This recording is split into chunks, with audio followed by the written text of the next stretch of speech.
Hi class, welcome to Intro to Massage Therapy. My name is Brenda Lee Germain and I'll be leading the way. I thought I would begin by telling you a little bit about me. I have been a massage therapist for nearly 15 years now, and I have been lucky enough to have taken a variety of different classes and training. Some focusing on deeper pressure techniques, some focusing on sports work, rehab work, motor vehicle accidents. In more recent years, I have become more acquainted with the lighter side of life, learning some connective tissue work, learning visceral manipulation. I've studied how our bodies work with emotions and how they react to our psychological states, and learning about connective tissue work and visceral manipulation. I've learned how to work with the jaw and our mouth and do that kind of stuff. When I first graduated from school, I worked in a chiropractic clinic for a few years, and then I moved into a physiotherapy clinic and I spent 10 years there. I loved working alongside physios, and I was really able to see how they utilize soft tissue work and soft tissue techniques in their practices, and I got to learn a lot from problem solving with them. And we would be working with the same client, right? And so it was nice to talk about how both massage and physio can come together and create the best treatment outcomes for these clients. Nowadays, I rent my own space and I work predominantly with people that have chronic pain. I am continuing my education and have most recently studied child development and muscular growth patterns and their connections to our psychological attributions. I totally realize how much of a super nerd I must sound like, but I truly love this stuff, and I hope that my passion and previous training can really be of service to you guys taking this class, and I hope we have some fun. So let's get into it. Now let's talk about how I have structured this class. Between the PowerPoints and these videos, and later we'll talk about what to expect with our in-class time. Normally we would have this entire class be live, and with our current circumstances happening, this is really limiting what we're able to do. I did my best to include as much information as possible while prioritizing the hands-on teaching and practice time for this class when we get together. The PowerPoints I've created are going to hold all of the facts that you'll need, all the details, all the notes, and other meticulous elements that are important for learning soft tissue work. For those of you that love to research and read as a way of learning, these notes are especially for you. My hope is that they will be a good resource for you, both currently in learning these new skills, but also to look back on in the future. So thinking about the class objectives and wanting to give you kind of an overview of how this class is going to look, in this class we'll be teaching you obviously how to work with soft tissue using massage therapy techniques, okay? So this entire class is going to be focused on three things: the indications for massage, the contraindications for massage, and the basic techniques used in massage, okay? So what that means is you're going to learn what is massage and its basic techniques, what does it look like when massage is the appropriate tool to use, what does it look like when massage is not the appropriate tool, and how to actually do massage techniques safely and functionally. As well, you will be learning things like how to drape properly, how to choose the right massage pressure, trigger points, scar tissue work. We will also go over a few special conditions such as cancer, pregnancy, how to work with amputations. You will see how to do muscle work through clothing, as well as get a chance to practice deeper techniques and how to perform them safely. Now, does this mean using massage techniques will be for everybody? No, it absolutely doesn't.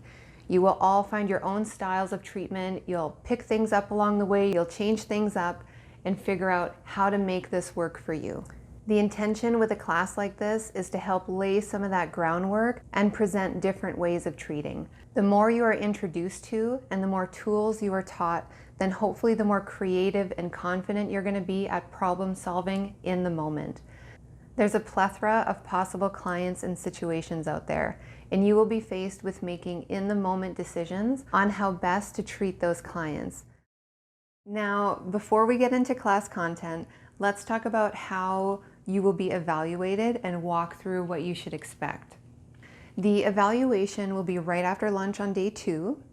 It will bring us right to the end of class, and as soon as it's over, you'll be free to leave. The evaluation will be a skills check type of assessment, okay? It will consist of pairing up and performing a 30 to 40 minute massage on each other, all while myself, Alan, and Shirley walk around. We'll ask you a few specific questions, have you demonstrate a specific technique for us, and although we will be following a checklist for evaluating each of you, I anticipate all of you doing well. In the past, we've rarely had issues, safety being the most important determining factor. If we see any unsafe actions, there's going to be consequences. But again, my hopes are to see everybody succeed, have fun, and learn some new skills. So what is massage therapy? Here we have a few examples for you. My favorite is the one at the bottom listed in bold. It's literally as easy as it gets. The manipulation of soft tissue by a trained professional. All the magic is right there. Now, there's a lot of different types of massage and a lot of different ways to do it. Some are very different than each other, and others are seemingly so similar that it's hard to tell the difference. And it's important that we have a lot of variety. There's a lot of people on the planet, and the more variety we have to treat all of them, the more likely it is that we're going to find what they need, okay? In my opinion, other than doing something unsafe or unethical, if someone is reacting well to a treatment, who's to say that that's wrong? Why not keep that going, and why not let people have variety? So I have a slide in here about history, and I have one with a tree, and in its limbs we see the different types of physical therapies, okay? Something I've studied is cranial sacral therapy, and you'll find that in that top right corner. If it were me, I would move it down to that middle left side. I love the connective tissue aspect of cranial. I use it nearly every day. This is where I got really good at doing mouth work, and in one of my classes I got to train alongside a dental trauma surgeon, and he was absolutely fascinating. It's definitely worth exploring later in life when you get started down the road of continuing education and all that kind of stuff. I highly recommend cranial sacral therapy. So what are we working on when we massage somebody exactly? Well, the truth is that the jury is still out on the absolute science of it all. The only thing we can prove for sure is that we're massaging the skin and that it likely has some type of effects on our circulation. As disappointing as that sounds, we do know a lot. Don't let the harshness of absolute science get you down. Near the end of this PowerPoint, there is a lengthy list of completed research, studies, and articles. It goes on. And as I've said before, for those of you that respond well to learning through reading and doing research, it's all down there for you. In this class, we'll be focusing on our muscular system. Of course, massage doesn't only affect our muscles. It affects all of our soft tissue, literally from skin to skin and practically everything in between. A lot of what we're made of would be described as fascia. And fascia isn't just a layer in between our muscles.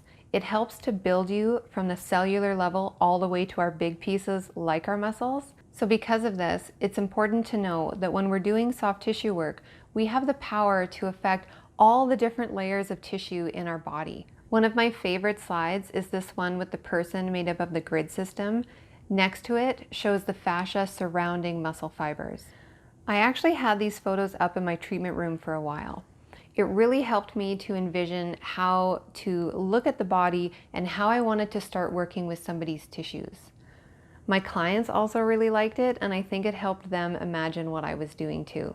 So this slide here details how we think fluid is affected by soft tissue work. To summarize, we're moving fluid along its natural pathways, aiding the body with venous return and creating greater amounts of exchange between the fluid that lives outside our venous system and getting it back in there. We're basically just flushing everything around, moving fluid along muscle fibers, helping lymphatic system exchange, Massage greatly affects edema and swelling for the better. One thing you might think of is how air moves around in your house, okay? So sometimes air gets stuffy, it gets stagnant, it kind of like isn't so fresh, and we often need to open a window to get things moving, and oftentimes it kind of brightens up our house, okay? So our circulation works the same. When we have better circulation, it kind of cleans things up and increases our general health. Our tissue health depends on the removal of metabolic waste and newer, more oxygenated fluid coming along to feed everything. Any kind of restriction in our soft tissue would then create less flow, less circulation, and less chance for health to succeed. Okay, so here we are. All that talk about fluid exchange and circulation, this leads us nicely into the indications for massage therapy.